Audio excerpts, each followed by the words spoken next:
అందరికీ నమస్కారం. Welcome to the fact channel. నా పేరు నోమాన్ సుధీర్. చాలా ముఖ్యమైన టాపిక్పై ఈ వీడియో చేయడం జరిగింది. బంగ్లాదేశ్లో మైనార్టీలపై దాడులు, అవి మతపరమైన దాడులా లేక రాజకీయపరమైన దాడులా అనేది మెయిన్ టాపిక్. అక్కడ మైనార్టీస్ అంటే హిందువులు అన్నమాట. ఏ విధంగానైతే మన భారతదేశంలో ముస్లింలు, క్రైస్తవులు మైనార్టీస్గా పరిగణించబడతారో అక్కడ హిందువులు మైనార్టీస్గా పరిగణించబడతారు. అయితే వారిపై మతపరమైన దాడులు జరుగుతున్నాయి, వారు హింసకు గురవుతున్నారు, వాళ్ళు ముస్లింలచే పీడించబడుతున్నారు అనేది మన భారతదేశంలో మెయిన్ స్ట్రీమ్ మీడియాతో పాటు గల్లీ యూట్యూబర్స్ వరకు ప్రసారం చేస్తూ రావడాన్ని మనం చూడవచ్చు. అయితే ఆ వార్త వెనుక దాగి ఉన్న వాస్తవాలు ఏమిటి అనేది నేను పరిశీలన చేసి ఒక వీడియో రూపంలో తయారు చేసి మీ ముందు ఉంచబోతున్నాను. మనం ఏదైనా వార్తని లేక సమాచారాన్ని ప్రజలకు తెలియపరచాలంటే ఆ వార్త వెనుక ఉన్న వాస్తవాలను పరిశీలించిన తర్వాత మాత్రమే ప్రజలకు ఆ వార్తని చెప్పాలి. అలా కొంతమంది నిజాయితీ పరులైన జర్నలిస్టులు వాస్తవాలనే బోధిస్తున్నారు. కొంతమంది వంచకులైన స్వార్థపరులైన జర్నలిస్టులు మాత్రం అవాస్తవాలను ప్రజలకు బోధిస్తున్నారు.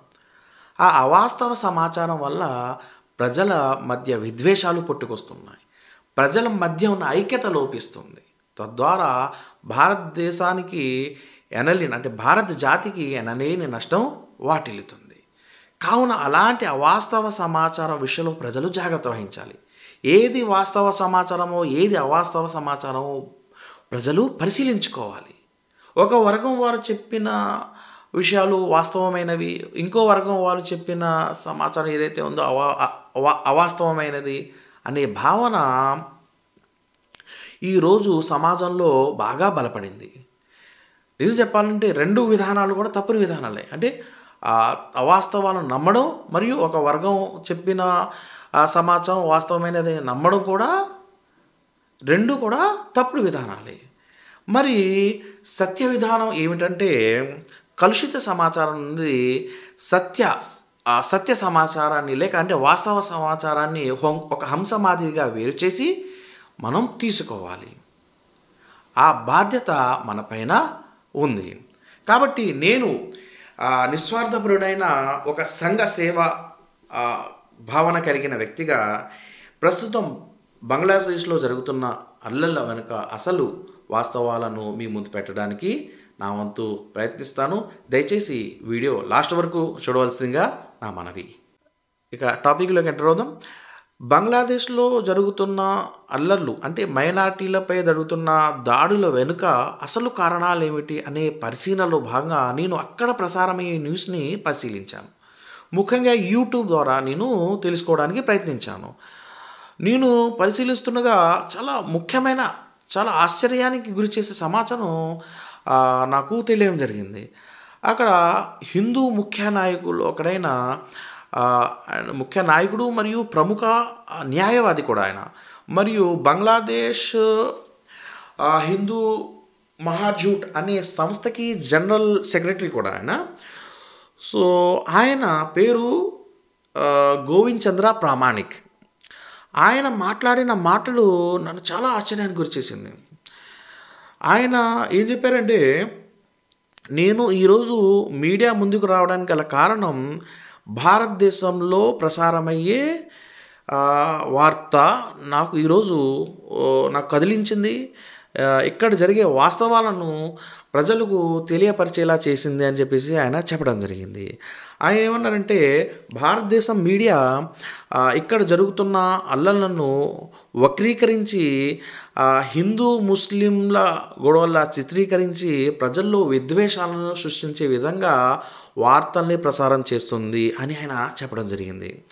మరియు ఇక్కడ బంగ్లాదేశ్లో ఏ ముస్లింలు కూడా పనిగట్టుకొని హిందువులపై దాడి చేయడం లేదు, ఇక్కడ హిందూ దేవాలయాలు కూల్చడం లేదు, ఇవన్నీ పచ్చి అబద్ధం అని చెప్పేసి ఆయన చెప్పడం జరిగింది. మరియు ఆయన ఇంకా చెబుతూ షేక్ హసీనా అంటే అవామీ లీగ్, అక్కడ షేక్ హసీనా నాయకత్వం వహించే పార్టీ పేరు అవామీ లీగ్, ఆ పార్టీతో సంబంధం కలిగిన హిందువులపైనే దాడులు జరిగాయి. ఆ పార్టీతో సంబంధం లేని ఏ హిందువుపై కూడా దాడులు జరగలేదు అని చెప్పేసి ఆయన చెప్పడం జరిగింది. అలాగే మరో ఆశ్చర్యం కలిగించే విషయం చెప్పారండి ఆయన. అవామీ లీగ్ అంటే షేక్ హసీనా పార్టీతో సంబంధం ఉన్న ముస్లింలపై 10 రెట్లు ఎక్కువ వాళ్ళపై ముస్లింలపై దాడి జరిగిందని చెప్పేసి ఆయన చెప్పడం జరిగింది. మరియు అక్కడ ముస్లింలు హిందువులు దేవాలయాల్ని కంటికి రెప్పలా కాపలా కాస్తున్నారు, మరియు మైనారిటీలను సంరక్షిస్తున్నారు అని చెప్పేసి కూడా ఆయన మీడియా ముఖంగా తెలపడం జరిగింది. ఎవరికైనా ఈయనపై సందేహం ఉంటే కింద డిస్క్రిప్షన్లో లింక్ కూడా ఇస్తాను. గోవింద్ చంద్ర ప్రామాణిక మాట్లాడిన మాటలు ఏవైతే ఉన్నాయో కింద డిస్క్రిప్షన్లో ఇస్తాను, దయచేసి చూడండి. అసలు బంగ్లాదేశ్లో అల్లర్లు మొదలవడానికి కారణం షేక్ హసీనా ప్రవేశపెట్టిన రిజర్వేషన్ విధానం. ఆ రిజర్వేషన్ విధానాన్ని వ్యతిరేకిస్తూ అక్కడి ముస్లింలు నిరసన తెలపడం మొదలుపెట్టారు. ఆ ముస్లింలతో పాటు హిందువులు కూడా ఆ నిరసనలో భాగమయ్యారు. సో అది కాస్త తీవ్ర రూపం దాల్చి హింసాత్మకంగా మారింది. చాలామంది ప్రాణాలు కోల్పోవడం జరిగింది. అది చూసిన షేక్ హసీనా దేశం విడిచి పారిపోయాడు. దాని తర్వాత జరిగిన అల్లర్లలో మైనార్టీలపై జరుగుతున్న దాడుల్ని అక్కడ జమాత్ పెద్దలు కూడా ఖండించడం జరిగింది. అలాగే తాత్కాలికంగా ఏర్పాటైన ప్రభుత్వ చీఫ్ ఎవరైతే ఉన్నారో మొహమ్మద్ యూసుఫ్ కూడా ఒక స్టేట్మెంట్ కూడా ఆయన జారీ చేయడం జరిగింది. ఎవరైనా మైనారిటీలపై అంటే హిందువులపై దాడికి దిగితే నేను రాజీనామా చేస్తాను అనే స్టేట్మెంట్ కూడా ఆయన జారీ చేయడం జరిగింది. అసలు మైనారిటీలపై దాడి అనేది చాలా హీనమైన చర్యగా భావించాలి. హిందువులైనా, ముస్లింలైనా, క్రైస్తవులైనా ఇంకెవరైనా మైనారిటీలుగా జీవించే ప్రాంతము, ప్రదేశంలో మెజారిటీ వర్గం చాడి చేసినట్లయితే ఖండించాల్సిందే. మైనారిటీలు అంటే ఓన్లీ బంగ్లాదేశ్లో, పాకిస్తాన్లో నివసించే హిందువులు మాత్రమే కాదు, భారతదేశంలో జీవించే ముస్లింలు, క్రైస్తవులు కూడా మైనారిటీలే. ముస్లింలపై దాడి జరిగిన, హిందువులపై దాడి జరిగిన, క్రైస్తవుల పైన దాడి జరిగిన అందరూ కలిసికట్టుగా ఖండించాలి. అలా కాకుండా స్వల్ప సంఖ్యలో ఉన్న మైనారిటీలను ప్రమాదకారకులుగా చిత్రీకరించి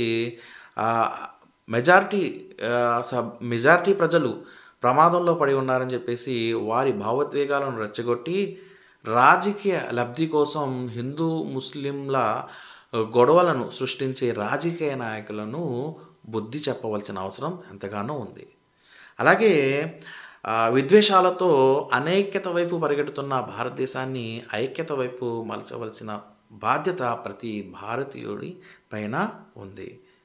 అలాగే వేర్పాటువాద రాజకీయాలు నడిపే నాయకుల పరమభక్తులు పోస్ట్ చేసే ఫేక్ పోస్టులు మరియు టీఆర్పీల కోసం కక్కుర్తిపడి అవాస్తవ వార్తలను స్ప్రెడ్ చేసే కొన్ని మెయిన్ స్ట్రీమ్ మీడియాలు, అలాగే కొంతమంది ఫేక్ యూట్యూబర్స్ల వార్తల నుండి ఇన్స్పైర్ అయ్యి భావోద్వేగాలకి గురి కాకుండా ఫ్యాక్ట్ని చెక్ చేసుకొని వార్తలు నమ్ముతారని నేను ఆశిస్తున్నాను. కాబట్టి అల్టిమేట్గా బంగ్లాదేశ్లో జరిగే ఏవైతే అల్లర్లు ఉన్నాయో అవి రాజకీయపరమైన అల్లర్లు తప్ప అవి మతపరమైన అల్లర్లు కావు. కాబట్టి మనమందరం ఏదైనా వార్త మన ముందుకు వచ్చినప్పుడు ఫ్యాక్ట్ చెక్ చేసుకొని మనం ముందుకెళ్ళాలని చెప్పేసి నేను ఆశిస్తున్నాను. తదాస్తు. జై హింద్. భారత్ మాతాకి జై.